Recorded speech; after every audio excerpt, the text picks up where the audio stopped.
Hello class, you are welcome back to Nurs 345 Nursing Research. Today we are discussing the 6th session, which is literature review. It is impossible to do a research without literature review. And there are reasons why we do literature review before you progress to the next stage, which is what we will be discussing in this session.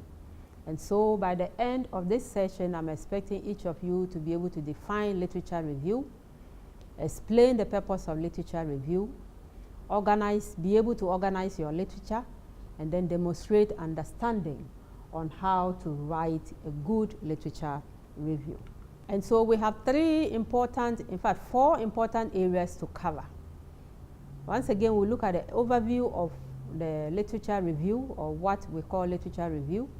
And then we talk about the types, sources of literature, the steps of the review, and then the strategies for conducting a review.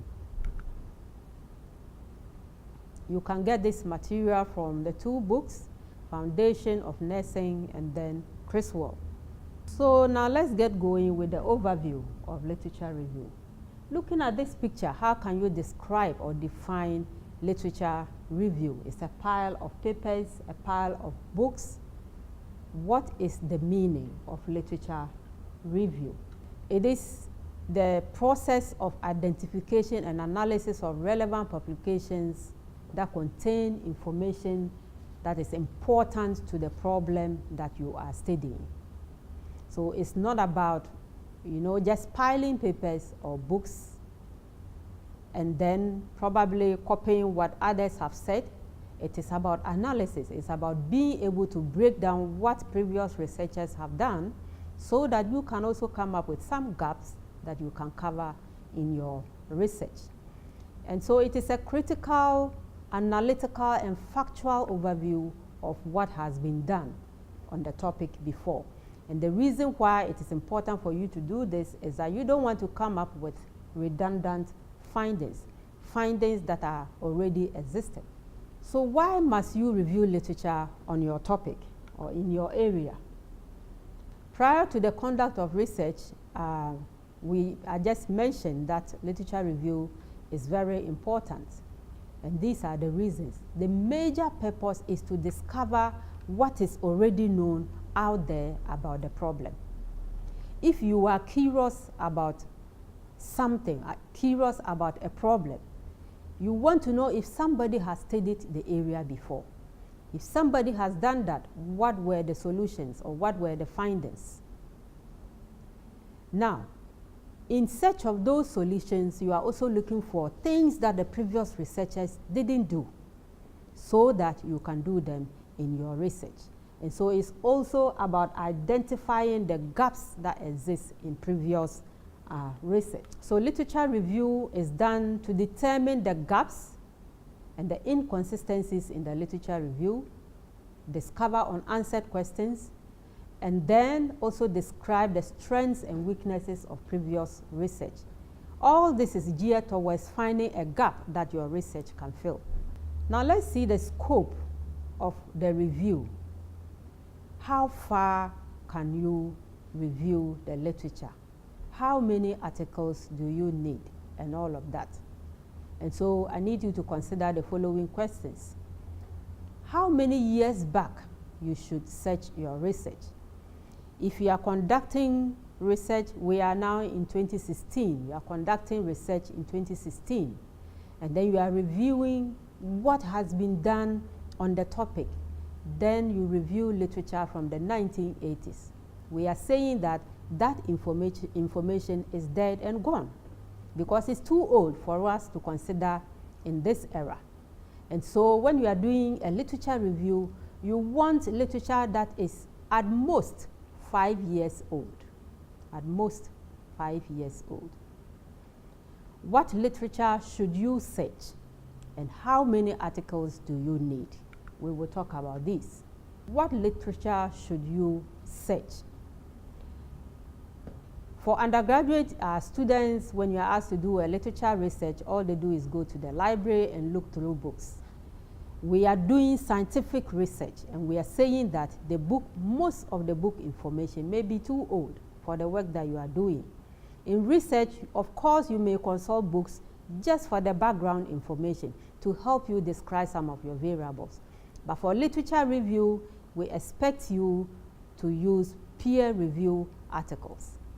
And then we'll soon talk about how to find these peer review articles. How many articles do you need? Here, there is no number of whether you need 10 or 100 articles for your literature review. You continue to review the literature until you have been able to explain justifiable reasons why you have to do the research. So it's not emphatic that you need 5 or 10 papers to be able to write your literature review. Now let's talk about the sources, the types and sources of literature that you need for the review. Now, before you even begin the review, it's important that you decide on whether you want primary sources of literature or secondary sources of literature, or the two combined. In research, it is preferable that you use primary sources of literature. Primary literature is the literature or a paper that has been written by the researcher himself or herself. Now, if somebody else is talking about or somebody else is describing research that was done by somebody, that is a secondary source.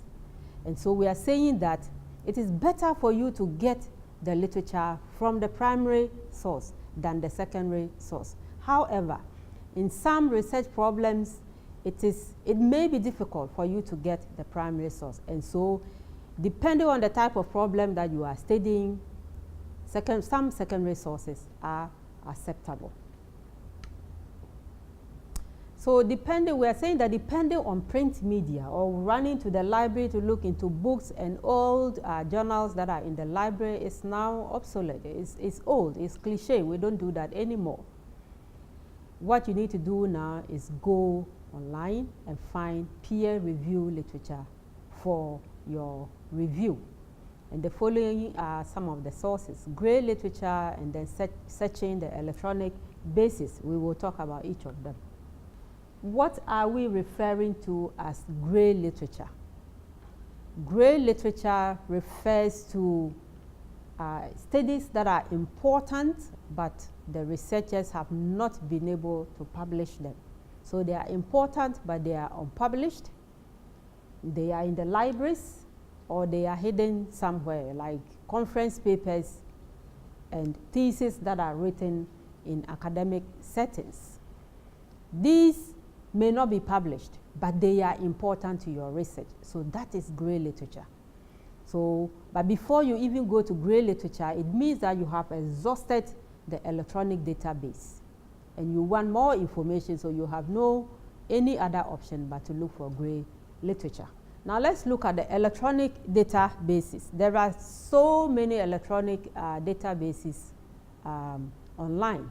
What you need to do is that you have to become familiar with the software that you want to use for the search, or become familiar with the search engines. If you are doing a nursing research, there are specific electronic databases where you can get literature related to nursing. And then we will talk about some of them in subsequent slides. So the databases or electronic databases where you are likely to find nursing research are the following: the Cumulative Index to Nursing and Allied Health Sciences. In short, it is called a CINAHL. So you can find nursing literature within this database. Another one is Medline, which is a combination of medical and nursing literature. You can find some on Hinari, and then finally Google Scholar, which some of you may be familiar with.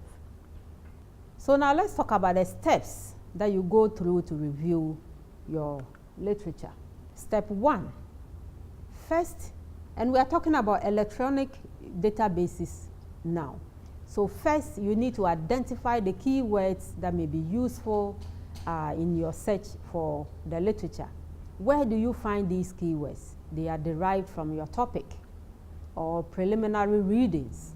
So if you go back to your topic and look at all the important variables in your topic, and then important words in your topic, those are the key words that can help you find the articles that you need for your research. Step 2, begin the search electronically or manually. As I said, some people usually will run to the library, but today we recommend that you start electronically before you run to the library to look for great literature.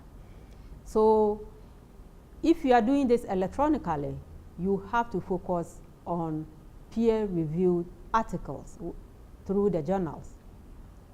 And I gave you some databases. These other ones listed are where you can find a lot of nursing, literature.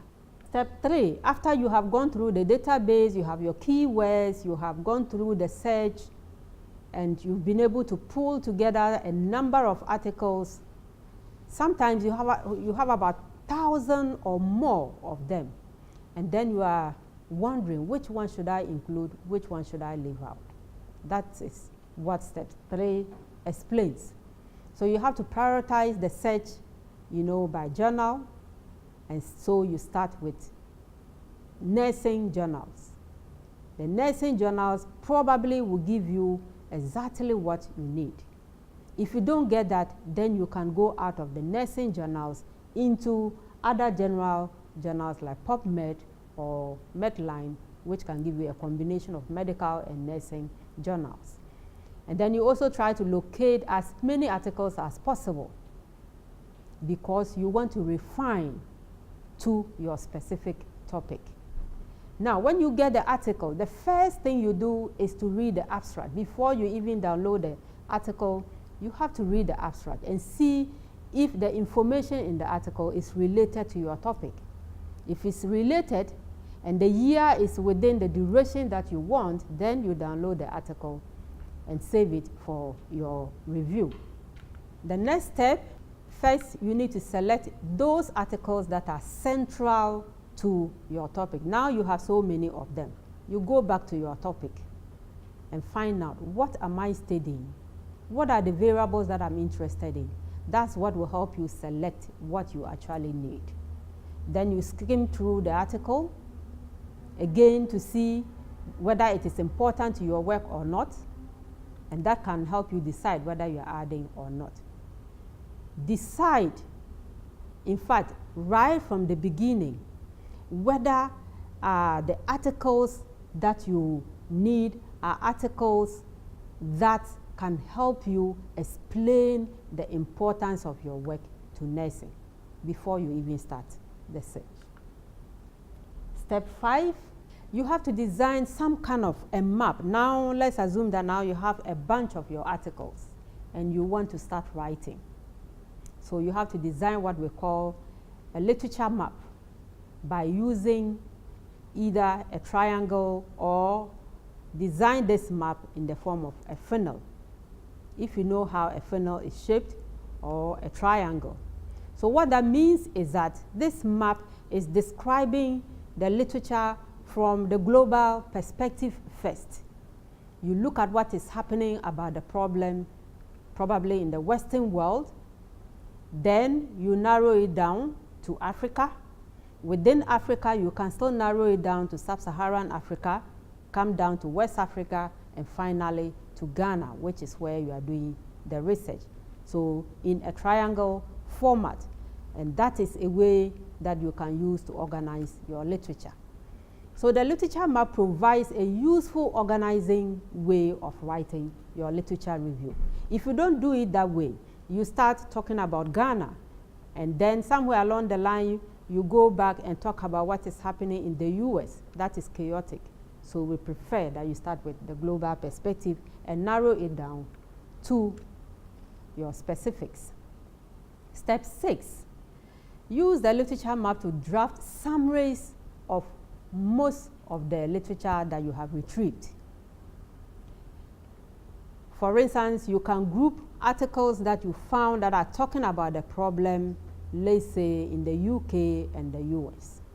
Then you group articles that are talking about the problem in Africa. Group articles that are talking about the problem in Ghana.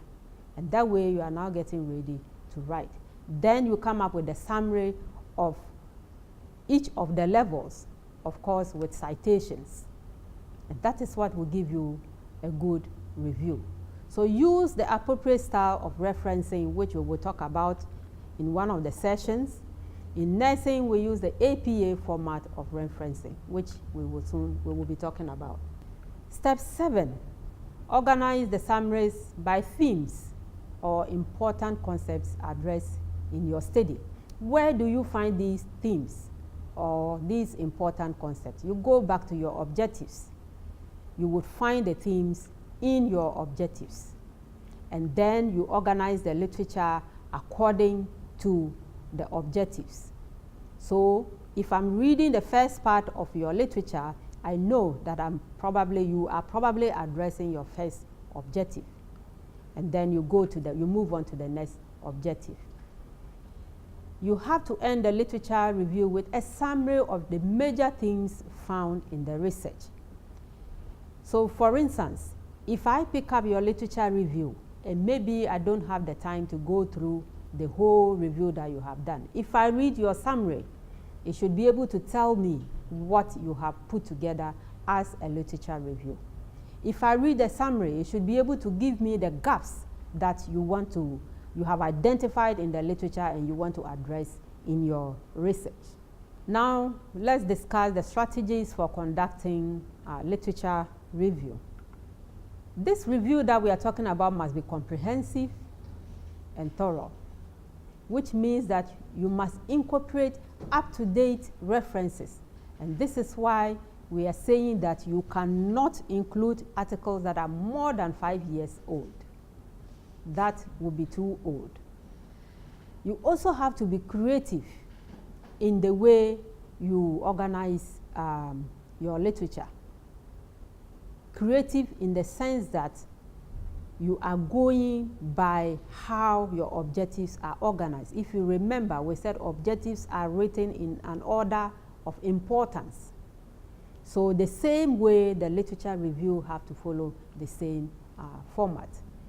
The review must be systematic, which means that the criteria for including the articles must be clear. You need to describe that right from the beginning. Where did you find the articles? How did you decide which article to include and which one not to include? All of that have to be described. And why do you do that? Because you want somebody to be able to replicate your research. And so all decisions that you made about how you chose your literature must be documented. The review must not include any biases. If you are doing a qualitative research, there is a section where if you, the researcher, you have some biases you need to talk about.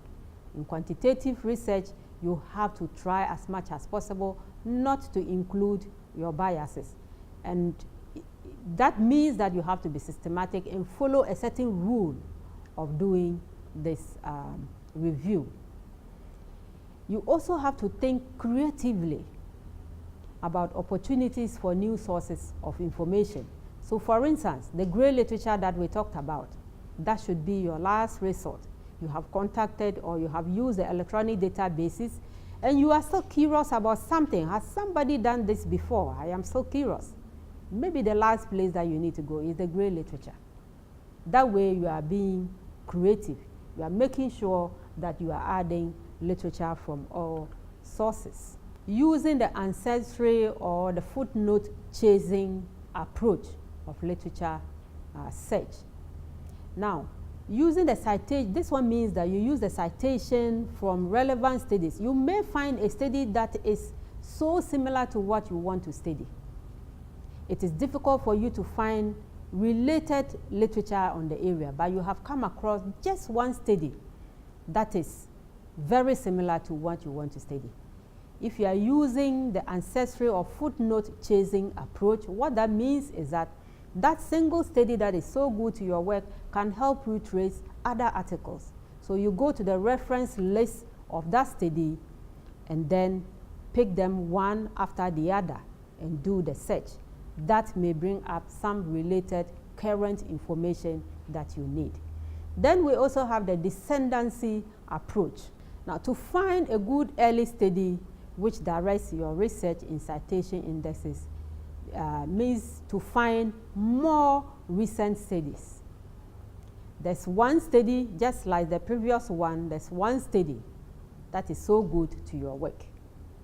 But you are thinking that probably there are more. So that one study can help you find the descendants. So if you type in, let's say, the title of that one study, you may also have what we call related literature popping up. And so you go through the related literature and find studies that are related to what you are studying. This way you are using the descendancy approach. So now, how do you write this literature? Organizing the review. Organizing the review. First of all, you have to develop an outline to structure a logical flow of ideas. Where do you get the outline from? We talked about it earlier. This outline, again, can come from your research objectives. The content of a written literature review should have the following. Every literature review must have them: an objective, a well-organized synthesis of what is currently known, and the problem. This means that you are giving some citation as you synthesize the information that you have. The review should also be summarized in your own words. There's a tendency of students copying other people, and if you do that, you are falling into what we call plagiarism, because you are not acknowledging the work of previous researchers or what you have taken. So if you just copy somebody's work, you are doing plagiarism. So we are saying that you need to write the literature in your own words or paraphrase them, and then give the citation of where you found the work. The review should be objective. You have to try as much as possible to do away with subjectivity. And then, again, you conclude by giving a summary. This summary is where we find the gaps that exist in the literature. So in summary, this session has discussed the purpose, the scope of literature review, the types of literature review. We have gone through the steps and how to organize your literature. The next session will discuss qualitative research designs. So these are your references for further reading, and then I will see you in the next session. Thank you.